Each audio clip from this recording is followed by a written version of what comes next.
Army, we're used to equal opportunity. Why can't I stand behind the podium? You know, and I'm going to tell you why. Because I'm from Buffalo, New York. I will never get the chance to speak at the Barry Goldwater Institute ever again. I want that behind me when I'm standing up.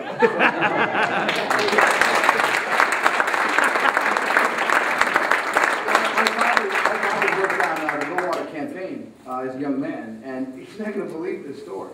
So, you know, I'm in Phoenix, you know, Arizona. I'm a Buffalo kid who, I was 24 before I realized it was legal for me to leave Buffalo. So you know, I want to represent. Everyone wants to ask the question of would Senator Goldwater be for the invasion of Iraq? Would Senator Goldwater, we just lost a great man, Bill Buckley, a wonderful mind, American. What was he? He had thought that we shouldn't have been in Iraq. What are the thoughts of the predecessors that truly stood for, you know, what the majority of people that are in this area, Phoenix patriots? What would Barry Goldwater say? Well, Barry Goldwater was an American. And he would say, who cares about whether or not we found ourselves in Iraq? We're at war. And when America's at war, America wins America's wars, period. And that's the way it is.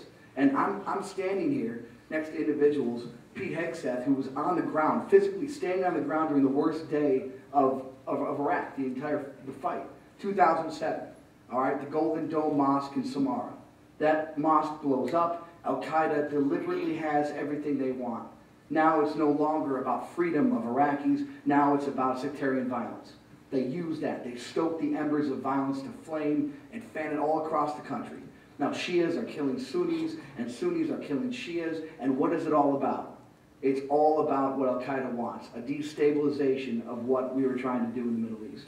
Pete was on the ground for that. Pete also went back not even 10 days ago and stood on the same soil that he stood on during the darkest days of the Iraq War. My friend Jeremiah Workman, who, if you do nothing else after all this, promise that you shake this man's hand. You have no idea. I mean, some of you that have seen combat, God bless you. And also to the veterans out there, you know, I'm the first one to tell you how proud I am of my generation. But without people to come before us, to teach us what it means to fight and win and come back, you know, there is no us without the men and women who served before us. And Vietnam generation in particular. When I come home from the war, I see 4 Vietnam veterans, tears in their eyes, embrace me.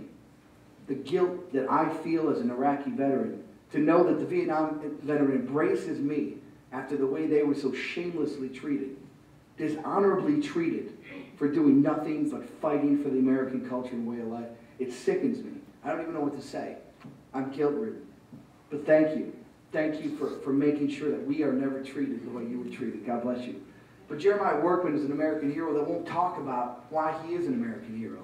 We're talking about a young man who literally was forced in a house fight with 30 insurgents, you know, from a distance of 5 feet away in a straight-up battle. You young people, this is what we hold up. This is what it's about. You know, I hope to God you never ever see war. I hope you never see battle. But I hope that you never ever ever flinch away from defending America. It doesn't have to be done with a rifle and a grenade. It helps. But it doesn't have to be done that way. You know, we can go out and we can have the discourse. We're not standing here saying that if you disagree with us, you're un-American. We're not standing saying you have to be a certain political party. It doesn't matter about that. I served with Democrats and Republicans. I served with Muslim Americans. The key is that it's America. Our way of life and our culture are being threatened. You know, Colonel Russell, for the rest of his life, he will be known as the guy that was in charge of the task force that took out Saddam Hussein. But he's on this bus because he's a valid recipient. Now, the day a lieutenant colonel picks up a rifle and starts shooting it at bad guys is usually at the bottom of everyone's wish list. Right? I'm honest to God. I mean, nothing against Colonel Russell, but come on. I mean, it's just not supposed to happen, you know? It happened. And it didn't happen because he wanted to prove himself. It happened because men were at risk. He saved the lives of his men. He didn't think twice. I mean, this is foreign to those who stand against this fight. They don't understand it. Why Vets for Freedom? Vets for Freedom came about by a bunch of Marines and soldiers that came home, and we turn on our TV after being in the vacuum of Iraq and Afghanistan, and we hear people using valor awards in previous generations to tell me, to pontificate to me about what I fought for. Well, excuse me, but, you know, you're going to put your stuff on the table. You don't talk about another man's war. You don't do it. I'm not going to sit here and give you a dissertation about Vietnam. I've never stepped foot in Vietnam. And quite frankly, there are Vietnam veterans that can talk about Vietnam. Well, why isn't that the same case when it comes to Washington, D.C. senators and congressmen? Why is it that we hear one side just railing against the evils of what is going on over there, and no one wants to hear from the people that actually been there and done that?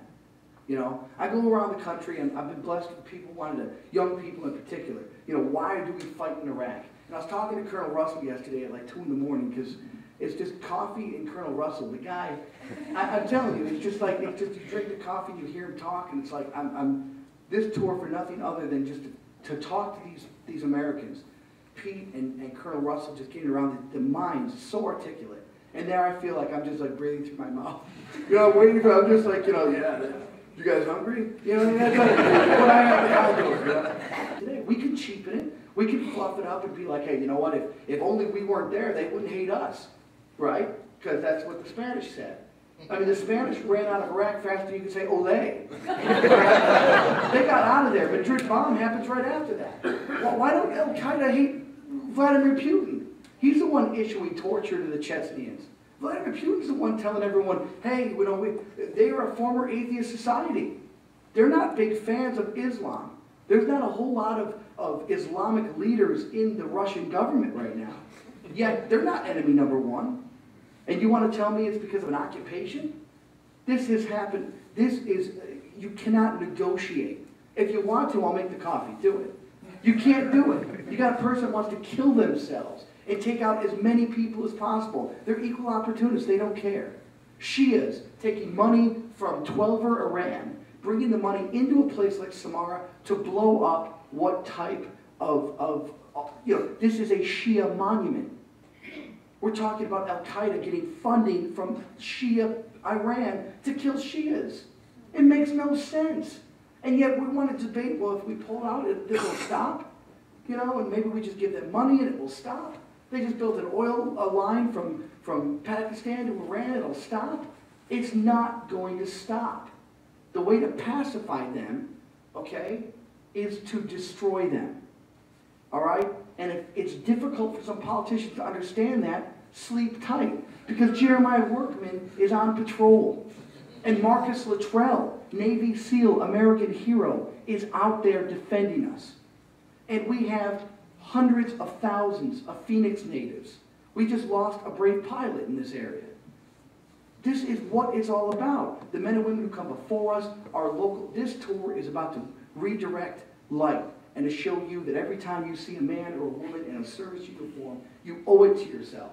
You owe it to your family to thank them. And to not only say thank you for your service, but thank you because you know what? They're going to be going back.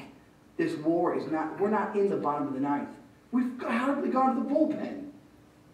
We are at the very beginning here. There is more hatred and more obstinance in front of us. And please, we have to tell those individuals that are representing us right now, don't get soft on me. We're not getting soft on you, all right? The men and women who are doing the bulk of the fighting are willing to defend our culture and our way of life. And all we're trying to say is you don't need ambassadors of the war on terror that are from other generations' war. They're right here. They're in our communities. Give them the support, give them the appreciation, but for the love of God, allow them to win the war. That's all we're saying. Thank you very much for having me.